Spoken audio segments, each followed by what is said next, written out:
Oh, hi guys and gals, it's me George, the Shade Tree Fix-It Man, and I'm out here getting ready to put things back together. Actually, I've already been putting things back together. And you can see I have sandblasted my coils. They were pretty rusty. And I've actually replaced one of them. This is one of the original ones, and look at how this is all separated out and it was bent down like that. That's the way it came off. So I've replaced that one. As it turns out, these are very similar to other ones, and I had another one already in stock. And I've got to look at this wire here. Oh, that's not good. Somebody's been chewing on that puppy. Well, I'll tape that up. I think it'll be fine. And one of the things I wanted to show you, you can see my new wire right in here. See that? And it plugs in underneath on the coil.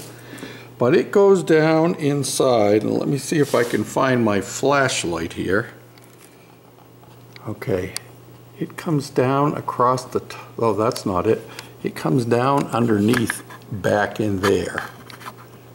How come I can't see it? All right. It's the small wire back in there, and you got to make sure that it comes down behind this tin here and comes across over here, and it stays down in there. Now, it's almost impossible for you to see all of this where it's going to be able to hit the edges of the flywheel. You know what I mean? You get that gear right there. So what I have done, I made sure that when I plug this in, and this comes out with a little bit of difficulty because there's a lip, I made sure I bent this tab down. Bent this tab down so it forces it to go down in there. See that? So it's down in between the block and the tin, so it's well down below the flywheel ring gear. Yeah, with all of that, I hope you understand what I'm saying. So I'm going to finish bolting this together, and we'll see what happens. I've swapped my coil, my starter solenoid around, and I've rewired and installed my new switch here for the neutral safety switch, which was not working before. I bought a new one, so that's working now, and I've tested it with a multimeter, so that's all good to go. Now, I probably don't have to show you this because most of you guys already know this, but how to set the coil gap between the coil and the flywheel. And of course, you got to make sure that you use cardboard that has no sugar added, otherwise it'll be too fat and you won't be able to get the right measurement. So you just slide that puppy in there like that and make sure the no sugar added part is facing you, and then you turn your flywheel like this until it grabs on your magnet, and the magnet is grabbing a hold of your coil. And then you take your screws and you snug them puppies right down, and that's all there is to it. Of course, you know there's two coils on this one, so it's not sufficient for me to do one. I have to swing the flywheel around and make sure that I'm keeping my cardboard in the right place. And again, I get it over to where it says no sugar added. And just so you know, I'm not goofing off on you. Goofing off. I can't believe somebody would even think that I would be goofing off. You know, just in case you think that I'm not telling you the truth. Well, you can't hardly see nothing down there. You can see I have my no sugar added down in there. And same thing, I'm going to tighten up my screws so that it is nice and snug.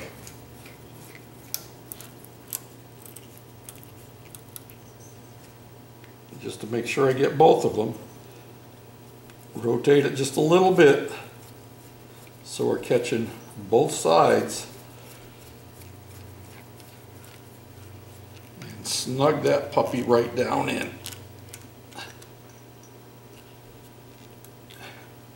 Now on this particular mower they had wire ties down in here holding the wires out of the way, and I'm going to be replacing those myself and doing that again because we don't want to have any problems with wires flying up and getting caught.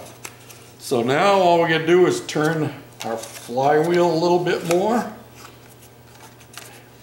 and we pull out our, well, this is Fudgsicles, no sugar added, don't you know? And that's all there is to it. Perfect gauge setting. Okay, now I've got my gas tank strapped down. I think it'll stay.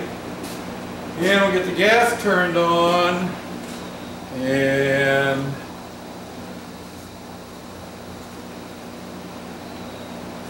I can see my fuel pump over there. We'll get the ignition turned on.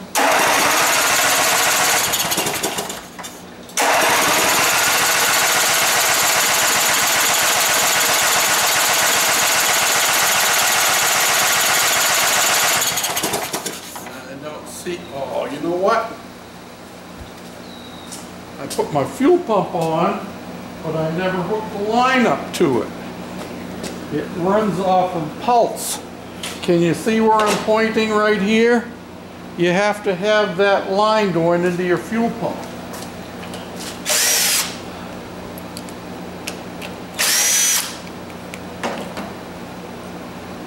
I'll replace the fuel line. I wasn't happy with the original fuel line that was in it.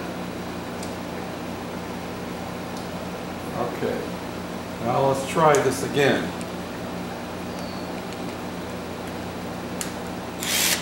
My first solenoid that I had on it that I thought was a good one wouldn't work.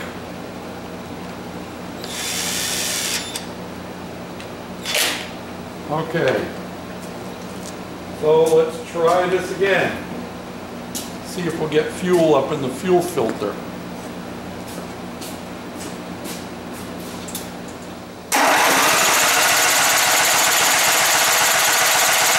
Oh yeah, fuel's coming up. We got the choke closed. I don't know what the throttle is at, but we're gonna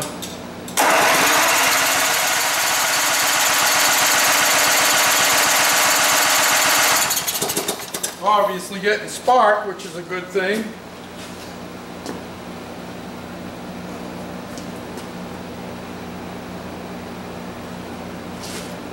Why it isn't sucking? We're going to try and see if that solenoid is the issue. I'm going to hook a hot wire to it. That's this red and white wire here. And see if that's the problem. Somewhere here I have a jumper wire, right here. Yeah. And that could very well be the issue. So we're just going to go directly to the battery, hot side, just like that. See what happens.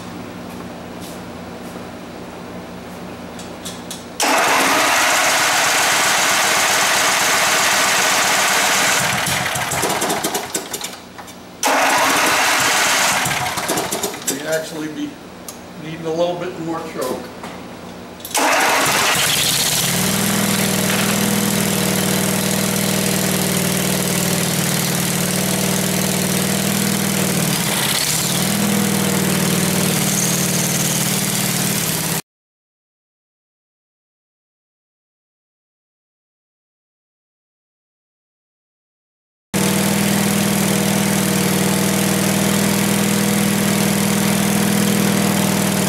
Pretty good, don't it?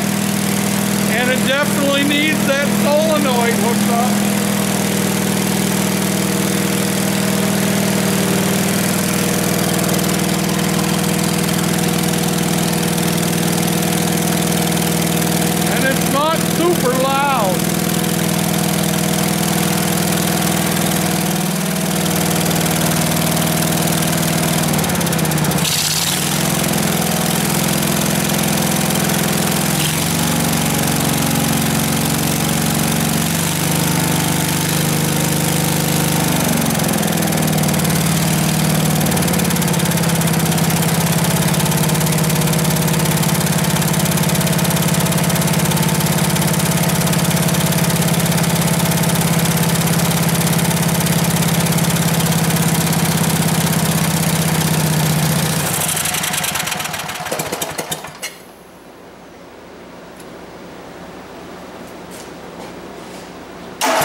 before I break my welds. What do you